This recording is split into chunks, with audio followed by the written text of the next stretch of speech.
Brittany Holcomb, down DMT rabbit holes, back up a tree, out toward the moon, to be among the stars. Thank you for an interesting trip back through your work. You asked for a critique, and so what I like to do here is I get not as many of these as we have students in the class, but I get a handful of them, enough to make it really fun to go back through good quality work, and it's usually enough to where I'm reminded of greatest hits of people's thoughts. And so here you go, reflected back to you. Comprehensively throughout our semester, you made me think about lots of stuff, but to be specific, intellectual intercourse number 1, I know we've already talked about this briefly, but just to remind you that, and by the way, that's my dog. He's enjoying the peanut butter that is at the bottom of his pan, and I didn't realize that that would probably intersect with this video. Enjoy. But anyway, I enjoyed the sort of the audience's introduction to the spirit molecule, to DMT, to the mind, just lots of things that can be sort of subsumed in the unknown category. But I love the fact that people are now asking questions that would have sounded silly to ask about 10 years ago, maybe not even. So to experience a tree, moving on to your second intellectual intercourse, reminded me of Joyce Meyer's poem. And if you haven't yet Googled it, it's really short, just Joyce Meyer, Consider a Tree. And it's a beautiful poem, and it reminded me very much of your post. So if you go back and read Intellectual Intercourse number 2, and you parallel it with that Joyce Meyer poem, I think you'll find that the two marry up really nicely. So anyway, number 3 was the question, what makes something interesting to you? I'm sorry. What categorizes, or what gets categorized in the category of, why am I struggling with this? What falls in the category of forbidden knowledge? And a lot of students have trouble with this. A lot of students say, oh, knowledge is power, I have everything knowledge. But what I thought that you did very nicely for anyone who was paying attention is you gave a really nice pro-con here so that people got a chance to see advantages and disadvantages to both sides. This is what we often call in persuasion a comparative advantage speech, or a comparative advantage essay, where you're able to say, one is able to say, there's two contending issues here, and there are positives and negatives to both. What I'm going to show you in the end is why the positives outweigh the negatives on this side, or something like that. And I thought that you ended up really treating it quite neutrally, which was interesting. So anyway, if you don't know what I'm talking about, go back and down that rabbit hole of intellectual intercourse number 3, because I thought that you gave one of the more nuanced, balanced responses to that, which showed a thorough understanding of the question I was asking. Emotive games of beggars is what I wrote down. That woman duping your grandmother for a 40 was quite hilarious, entertaining to read. And so when the prompt was, when did you ever have your mind change? When did you ever witness it change? And I remember my friend Tony got around that one day, because I was telling him, as he was giving money to a stranger, or to someone who was begging for it, I said, they're just going to take that and, insert activity here. And he goes, yeah. He goes, if that's what makes that person's life okay for the next, 2 hours, I really don't care. And that was enough for me to have my mind changed in that moment, to go, oh, he's totally right. I'm going to give to every single person that's ever asking me, no matter what it's for. And didn't even realize the nuance there as well. You don't have to give money per se. You can give food, and that all. The point is, you took me back through that that line of reasoning back when I was having my mind changed on how to give, how to help best, or how to best help. So you have your grandmother duped for a 40 is is an interesting vehicle for that lesson that I'm very much remembering right now. So world religions class, interesting. I'm always wondering what they're teaching in those classes, because what you seem to take away from it is what I was hoping most students would take away from it, is sort of just an understanding of different, and really, from my perspective, like, I don't know if this will make sense, I don't really see much of a difference between religion and just philosophy. Now, I happen to think that some philosophies are better than others, and so we could say the philosophy of Jesus, according to the philosophy of Abraham, according to the philosophy of Socrates, of Confucius, and on through the lot. And that would, and according to the philosophy of Brittany Holcomb, like, you're a person, all these people were people. Now, when people start to say that these were not people, that these were in fact deities of some kinds, when we start to deify human beings, is when it starts to get, it doesn't really make sense with physics. And so that is, I think, the difference between religion and philosophy as I can understand it. And so to have a class where you study the world religions, I'm assuming y'all touched on the Abrahamic tradition, Judaism, Islam, and Christianity. Of course, you may have touched on things like Mormonism in our own country, Jehovah's Witnesses, but also the Jains, and that's one that's always really fun for major world religions to touch on, because it's kind of a nice one where the whole point is just to do that, to do no harm, the Hippocratic Oath writ large in practice.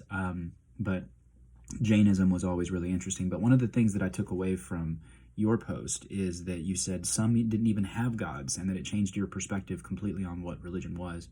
You reminded me, when I was reading back through your post, of a quote that I heard when I was a kid, and you'll hear it echoed throughout multiple cultures. It's not specific to one race or one culture. It's kind of like that, if you don't like the weather in Texas, just hang around for a day or two. And you can say that about Minnesota. You could say that about California. People in those states do. And this is one of those quotes, so take it for what it is. But it said, there was a guy who gave a speech at our graduation when I was in middle school that said, there's as many ways to be Latino as there are Latinos. In other words, there is nothing that makes you, you're Latino and therefore you are this. It's like you are your own unique, so sort of the snowflake idea there.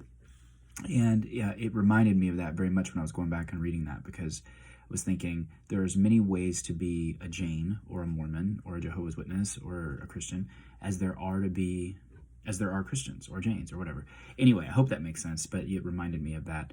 But to put a finer point on it, pun intended, as you'll see incoming, I had a student last semester, and I think you'll dig this just because you seem like a deeper thinking person, but I would keep this closer to the chest otherwise. But I had a student last semester that said she chose witchcraft or voodoo, as her informative speech. And she said, I did it because I just had to pick something, and I don't know, one of my friends said that, and I chose, what about when the people poke those dolls and things like that? And she said, what I came to understand is that a lot of these Caribbean religions were just that. They were just religions like any other. And yeah, they may have ceremonies where they're faking like they're drinking blood, or, where they're poking dolls so they can, get what they want. So that's no different when you break it apart custom by custom. And then she started inserting parallels from other major world religions. And she said, one of the things that I came to understand is that the religions of people who had the darkest skin quite often are associated with witchcraft and voodoo, but the ones with lighter colored skin are often associated with angels. And, so anyway, hopefully you find something there. Psychedelics in the car with your new boyfriend, and that turning into romping around in your friend's parents' house, living in your car. That whole story was really interesting. And I hope that you will always keep that encapsulated, because it allows you, at moments where it works, socially, professionally, what have you, to work that lesson the old wounds and new lessons. That motif there, I think, was just brilliantly communicated, and really comes from a very real place that is rare.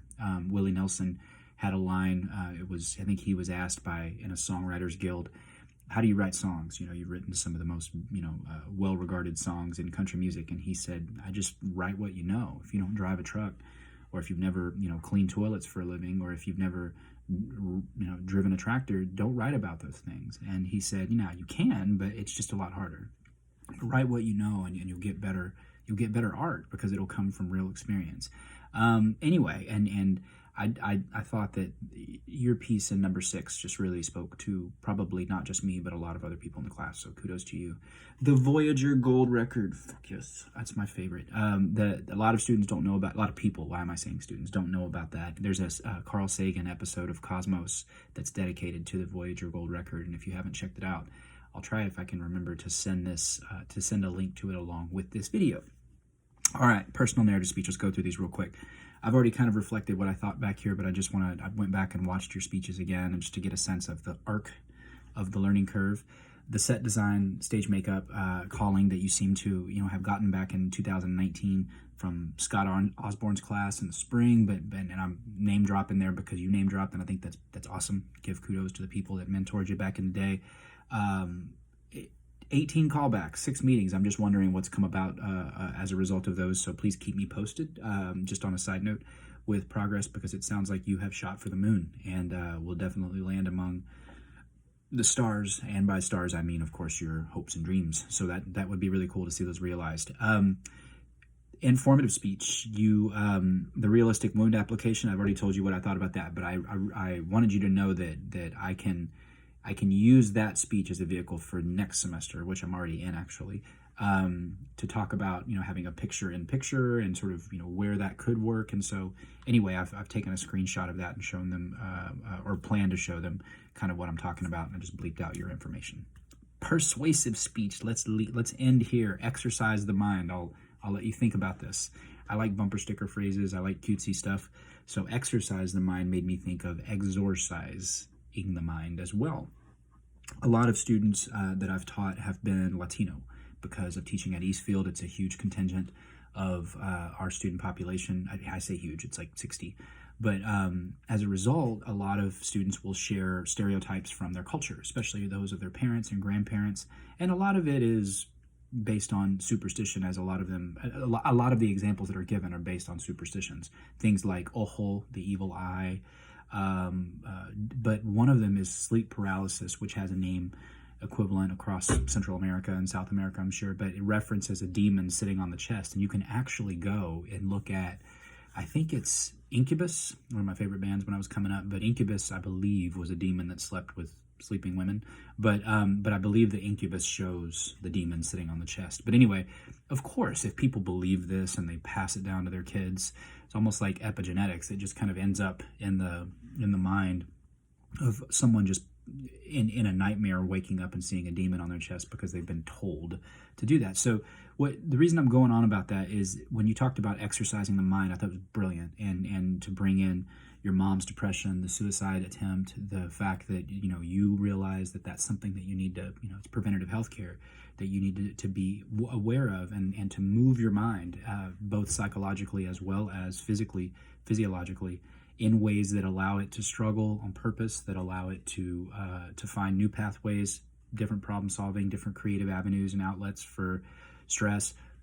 Brilliant, and all of that. And sometimes we need help. Sometimes we need supplements, and those supplements can come from nature, and those supplements can come from labs. But exercising the mind, I think that took on 2 meanings for me. So thank you for the persuasive attempt, because it worked on me, and I hope others got to see it too. And if they don't worry. This class is just about getting a message out in a clear way, not necessarily en masse.